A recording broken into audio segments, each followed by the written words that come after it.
নমস্কার বন্ধুরা, লিপিস কিচেনে সকল দর্শককে স্বাগত। আজকের রেসিপি নবরত্ন কোরমা। এখানে আমি নিয়েছি গাজর, পেঁপে, বরবটি, বেগুন, মিষ্টি কুমড়ো, ফুলকপি, আলু, আর এখানে রেখেছি পনির আর কিশমিশ। আমি এগুলো লম্বা লম্বা করে কেটে নিয়েছি। আর গাজর, আলু, পেঁপে এটা আমি একটু, যেহেতু শক্ত সবজি তার জন্য এটা আমি একটু সেদ্ধ করে রেখেছি। আর পনিরটাও আমি কিন্তু লম্বা করেই কেটে নিয়েছি। আর এখানে মশলা বলতে লাগছে আদা বাটা, আদা কাঁচা লঙ্কা বাটা আর 1 চামচ মতো জিরে গুঁড়ো। বাকি মশলা যখন আমি দেব তখন আপনাদের দেখিয়ে দেব, তার জন্য পুরো ভিডিওটা আপনাদের দেখতে হবে।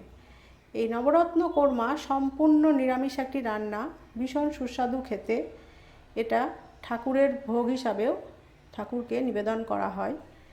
তাহলে চলুন আমি সবজিগুলো সমস্ত ভেজে নিয়ে ফিরে এসে আপনাদের পরের স্টেপ দেখাচ্ছি। সমস্ত সবজিগুলো ভেজে নিয়ে আমি ফিরে এসেছি। এবারে কড়াইয়ের মধ্যে 1 চামচ মতন সাদা তেল দিয়ে বসিয়ে দিয়েছি। এবারে ফোড়ন দিয়ে দেবো তেজপাতা, দারচিনি, এলাচ।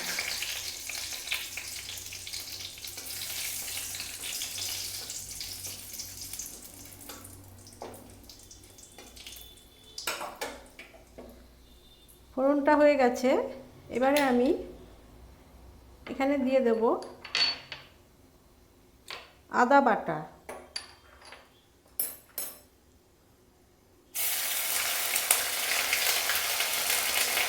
আর দিয়ে দেবো জিরে গুঁড়ো।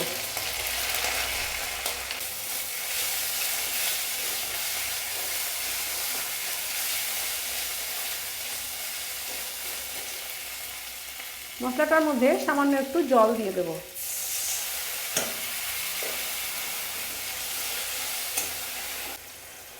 এবারে দিয়ে দেবো 1 চামচ মতো চিনি।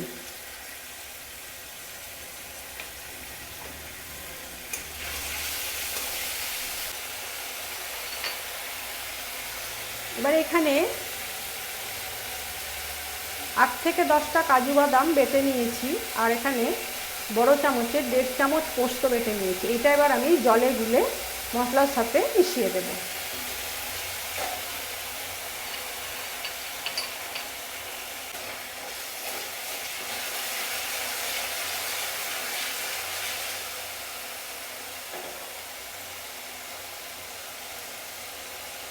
এবারে এই মশলাটা মিশিয়ে দিচ্ছি।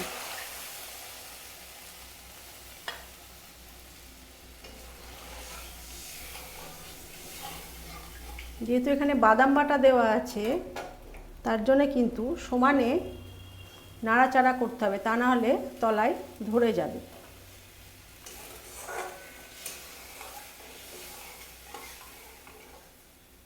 এবারে স্বাদ অনুযায়ী নুন দিয়ে দেবো।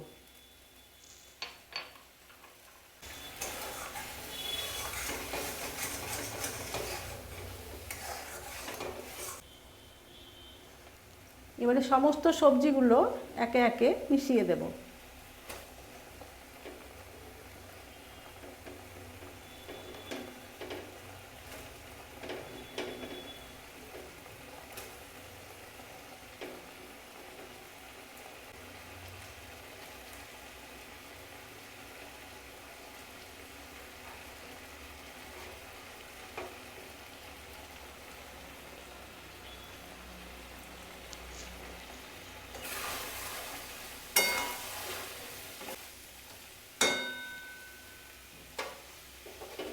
এবারে আলু আর পেঁপেটা দিয়ে দিচ্ছি। এগুলো আমি সব সাদা তেলে ভেজে নিয়েছি।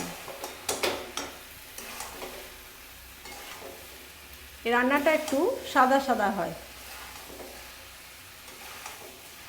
যদি রেসিপিটা ভালো লাগে তাহলে চ্যানেলটিকে লাইক করুন, শেয়ার করুন, কমেন্ট করুন। কমেন্টে আমাকে জানান কীরকম লাগলো।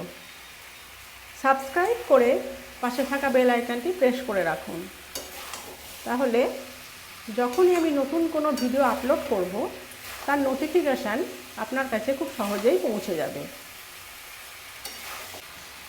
এবারে আমি জল দিয়ে দেব।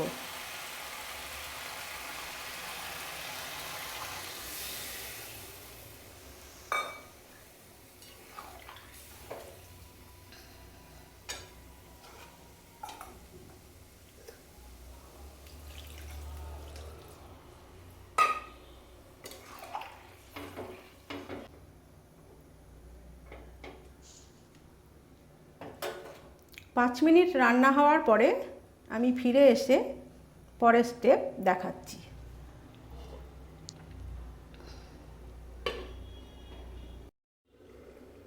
পাঁচ মিনিটের মাথায় আমি ফিরে এসেছি। এবারে ঢাকাটা খুলে দেখব সবজিটা কতটা রান্না হয়েছে।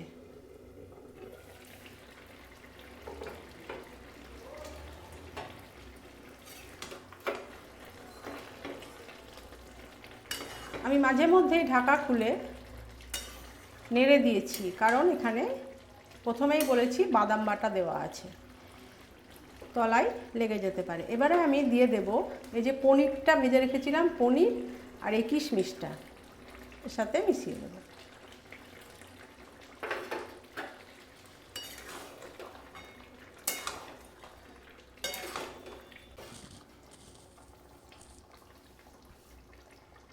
এবারে আমি দিয়ে দেব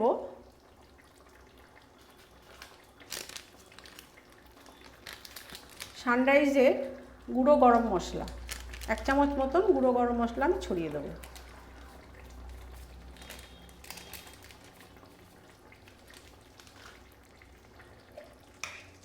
তার সাথে দিয়ে দেব গাওয়া ঘি 1 চামচ মতন।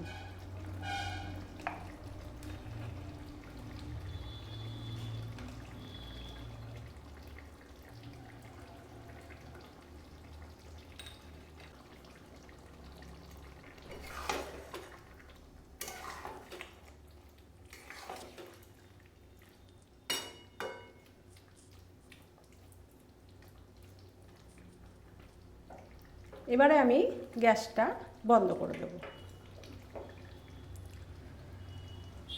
একটুখানি ঠান্ডা হলে তারপরে আমি একটুখানি গোলাপ জল মিশিয়ে দেব। এই 1/2 চামচ মতন আমি গোলাপ জলটা মিশিয়ে দিচ্ছি। আমি এখন দিচ্ছি, আপনারা ঠান্ডা হলে তারপরে একটু মেশাবেন, তাহলে গোলাপ জলের গন্ধটা থেকে যাবে। গরম অবস্থায় দিলে পরে গন্ধটা চলে যায়, থাকে না। সেই জন্য আমি আপনাদের দেখানোর জন্য এখন আমি 1/2 চামচ দিয়ে দিচ্ছি, পরে আমি 1/2 চামচ দেব।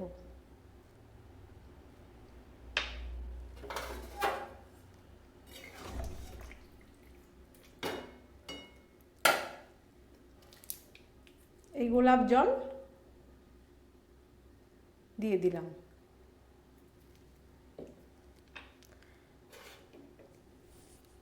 তাহলে নবরত্ন কোরমা রেডি। বাড়িতে আপনারা ট্রাই করুন, খুব সহজ রান্না করে, যে কোনো নিরামিষ দিনে রান্না করে খান। গরম ভাতের সাথে তো ভীষণই ভালো লাগবে। তাছাড়াও ফ্রাইড রাইস, পোলাও, জিরে রাইস, ঘি রাইস, পি রাইস, যে কোনো রাইসের সাথে আপনারা এটা পরিবেশন করতে পারেন। তাছাড়াও রুটি, পরোটা, লুচি এগুলোর সাথেও খেতে পারেন, ভীষণই ভালো লাগবে। আজ এই পর্যন্তই। সবাই ভালো থাকবেন, সুস্থ থাকবেন। নমস্কার।